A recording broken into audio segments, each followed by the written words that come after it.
সকলে বলি আউযু বিল্লাহি মিনাশ শাইতানির রাজীম বিসমিল্লাহির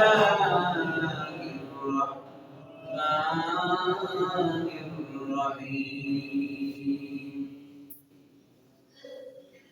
ইয়া আইয়ুহাল্লাযীনা আমানু ইত্তাকুল্লাহা وكونوا مع الصادقين وقال النبي رسول الله صلى الله عليه وسلم الناس معادن كمعادن الذهب والفضة أو كما قال النبي عليه الصلاة والسلام وقال الله تعالى في كلامه المجيد في شان نبي محمد صلى الله عليه وسلم إن الله وملائكته يصلون على النبي يا أيها الذين آمنوا صلوا عليه وسلموا تسليما محبت الشهد درود إبراهيم اللهم صل على محمد وعلى آل محمد كما صليت على إبراهيم وعلى آل إبراهيم إنك حميد مجيد اللهم بارك على محمد وعلى آل محمد كما باركت على إبراهيم وعلى آل إبراهيم إنك حميد مجيد بلغ العلا بكماله كشف الدجى بجماله حسنت جميع خصاله صلوا عليه قدموں میں مصطفیٰ کی میرا مزار ہوتا وہ خاک پاک ہوتا مئی کا کیسا ہوتا بلغ العلا بکمالی كشف الدجى بجماله حسنت جميع خصاله صلوا عليه وآله الحمد لله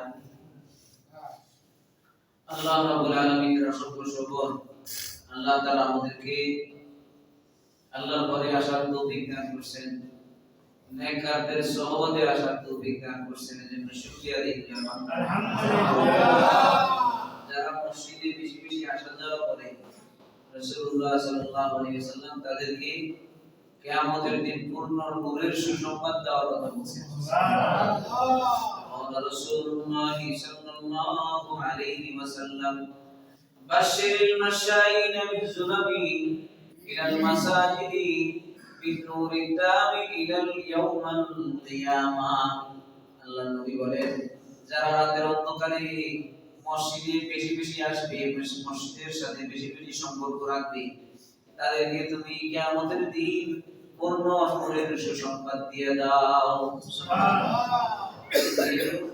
যারা মসজিদে আসে মসজিদে নিয়মিত নামাজ পড়ে মসজিদের সাথে সম্পর্ক রাখে এরা নূর প্রাপ্ত আল্লাহর পক্ষ থেকে সুবহানাল্লাহ নূরের সুসংবাদ প্রাপ্ত এরা সালেহীন এরা নেককার এই নেককার লোকদের সংস্রবে মসজিদ যেহেতু নেকের ঘর, নেক কাজের ঘর, এই নেক কাজ লোকদের সংস্রবে থাকার জন্য আল্লাহ তাআলা নিজেই আদেশ করছেন। সুবহানাল্লাহ।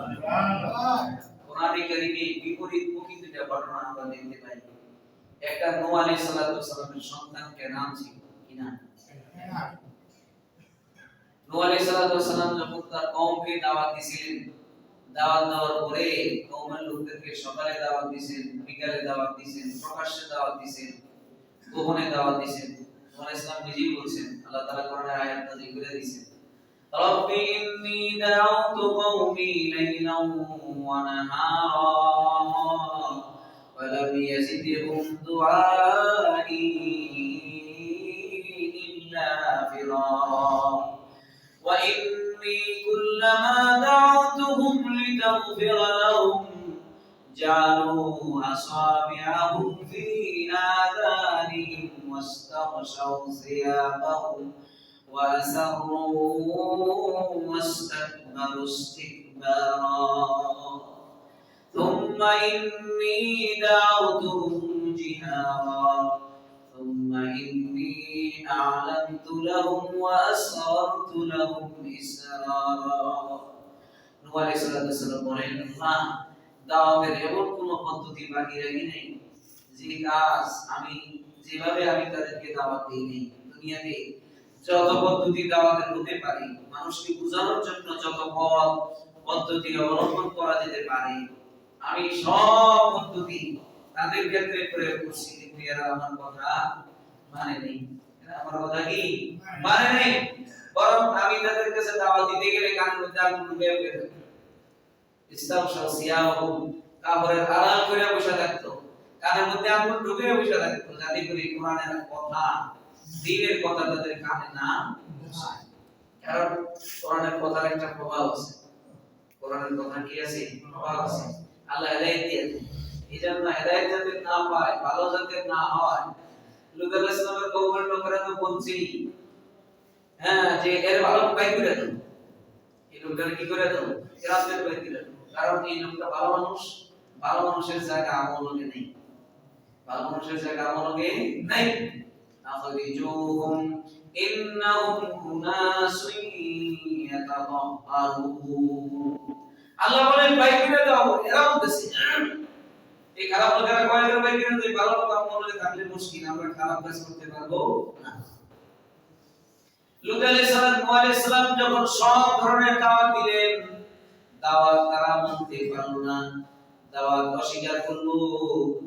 এক পর্যায়ে আল্লাহ তাআলার কাছে তিনি বদদোয়া করলেন, রব্বি লা তাদার আলাল আরদি মিনাল কাফিরিনা দাইয়ারা, আল্লাহ দুনিয়াতে এত বংশধর কেউ আর রাখবে না, ইন্নাকা ইন তাদারহুম ইউদিল্লু ইবাদাকা ওয়া লা ইয়ালিদু ইল্লা ফাজিরুন কাফফারা।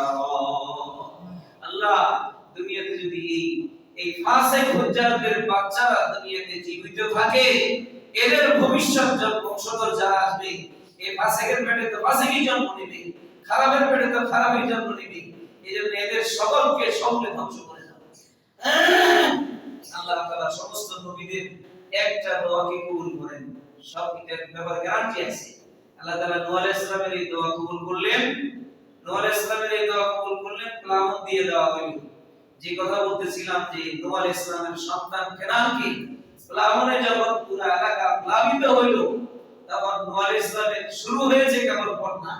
ওই সময় নূহ আলাইহিস সালামের সন্তান কেনানকে নূহ আলাইহিস সালাম ডাইকে বলছিল, আল্লাহর সাথে আগে কথাবার্তা বলতেছিল, রব্বি ইন্নাবনি মিন আহলি ওয়া ইন্নাকা ওয়া'দাকাল হক ওয়া আনতা আহকামুল হাকিমিন।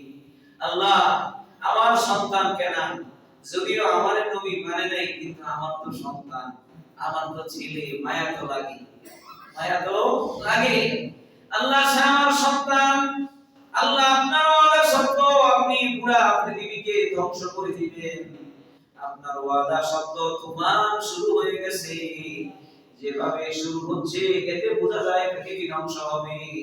আল্লাহ পৃথিবীর মধ্যে একটা ভিন্ন রকম ঘটনা ঘটে যাবে, আয় আল্লাহ আমার সন্তানকে আপনি বাঁচান।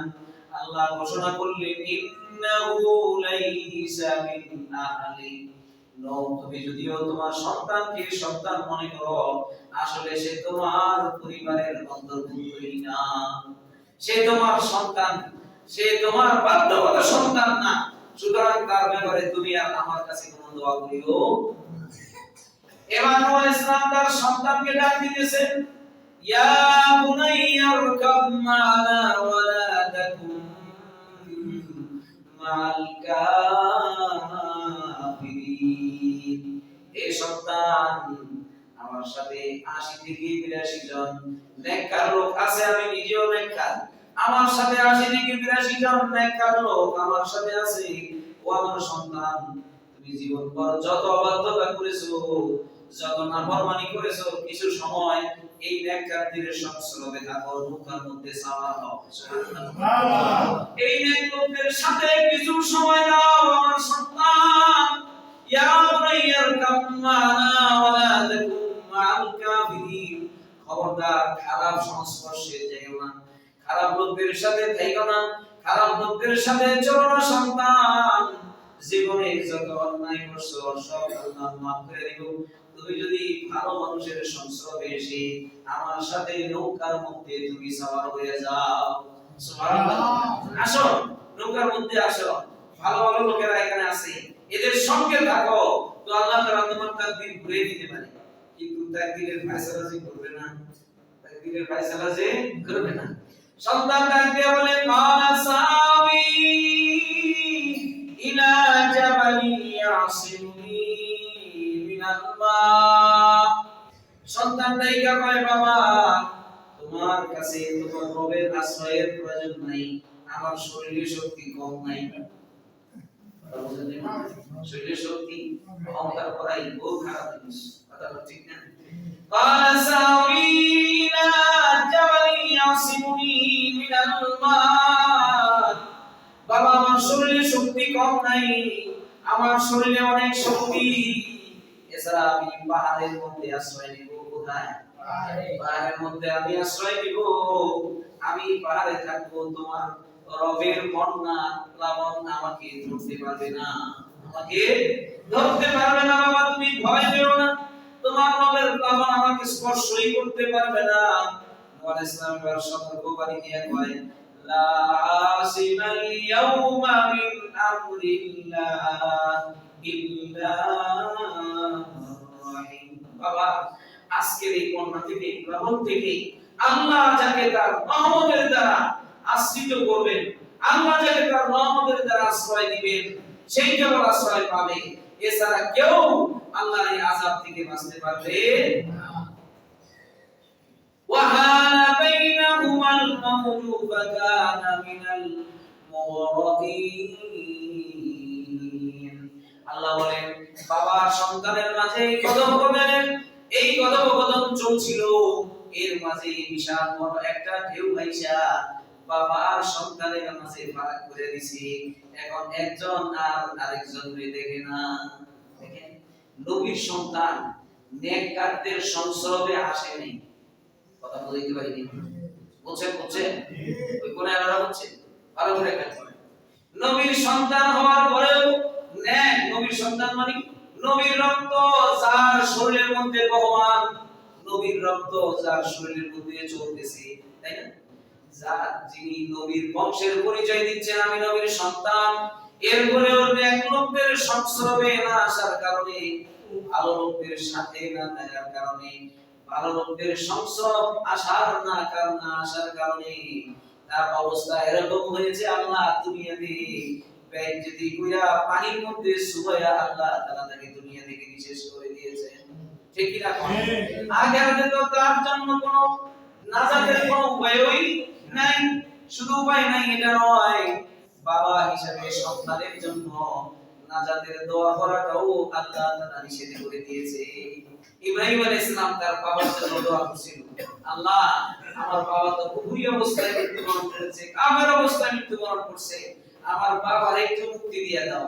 আর সাথে সাথে আল্লাহ ইব্রাহিম আলাইহিস সালামকে সতর্ক করে দিয়েছেন, মা কানা ইব্রাহিম মা কানা লিন-নবী আন ইস্তাগফিরু লিল-মুশরিকিন ওয়ালাউ কানু উলি কুরবা। সুবহানাল্লাহ। যত নিকটতম আত্মীয় হোক না কেন, ঐরসজার সন্তান হোক অথবা জন্মদাতা বাবাই হোক না কেন, কিন্তু কোন মুশরিকের জন্য কোন নবী সুপারিশ করা মানায়। নবী সাল্লাল্লাহু আলাইহি ওয়াসাল্লাম, নবী আলাইহিস সালাম তাদের সন্তানদের জন্য, নবী নূহ আলাইহিস সালাম তার সন্তান কেনানের জন্য নাজাতের সুপারিশ করা, নাজাতের দোয়া করা, এটাও পর্যন্ত শেষ পর্যন্ত করতে পারেননি। খুব ভালো করে বুঝেন, নবীর সন্তান হওয়ার পরেও ভালো লোকের সংস্পর্শে না আসার কারণে তার অবস্থা কি হয়ে গেছে, পানিতে ধ্বংস করে দিয়েছে। আল্লাহ তাআলা বেইজ্জতি করে দুনিয়া থেকে বিদায় করে দিয়েছে। কথা শুনতেছেন?